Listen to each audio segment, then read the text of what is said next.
Hey everybody, say hi to our friend Kevin. Kevin loves making pottery, singing karaoke, and meeting new people. But what would happen if Kevin was sucked into a black hole? Well, let's start from the beginning of time. Black holes have been around since the dawn of the universe, occurring when massive stars, even bigger than our sun, die and collapse in on themselves. When all that mass contracts into a tiny singular point, a black hole is born. Even the late great Harry Houdini couldn't escape a black hole's pull. In fact, the gravity of a black hole is so strong, light itself can't escape. So when you're looking at one, all you see is a black hole, hence the term black hole. You get it? Yay, we're learning! The smallest black hole is probably the size of an atom, although it has the mass of a mountain. The biggest are known as supermassive black holes, and you don't have to look too far to find them. We actually have one at the center of the Milky Way, our galaxy, not the chocolate bar, called Sagittarius A, that is estimated to be the size of a couple million Earths. The intense gravitational pull of a black hole tends to cause more objects to be pulled into it, which causes it to keep growing and growing. Pretty ominous, no? Sounds like it's just a matter of time before you're swallowed up in a freak black hole accident.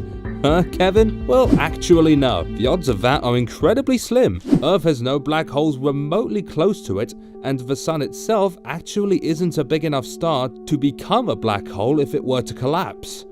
Even if it did, a black hole with the same mass as our sun would have the same gravitational pull, so our solar system would keep orbiting as usual, albeit a little colder and darker.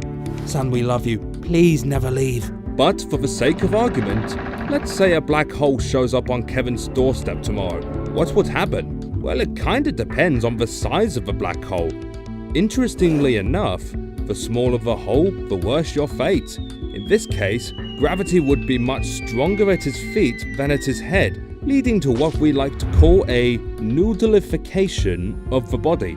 If he's lucky, he'll fall into a massive black hole like Sagittarius A instead, with a large enough gravity field that noodleification doesn't occur.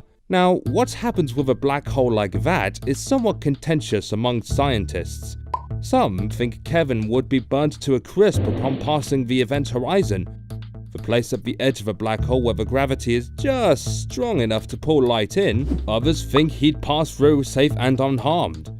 That is, until he reached the point of singularity, where he'd be crushed like a bug at a picnic. Interestingly, some scientists think that both realities would occur at the same time, that to an observer outside of the event horizon, Kevin would be nothing but ashes, but to yourself, on the inside, he'd be peachy perfect. This is because for either of the two outcomes to occur, a fundamental law of physics, either the laws of quantum mechanics or the laws of general relativity, must be broken.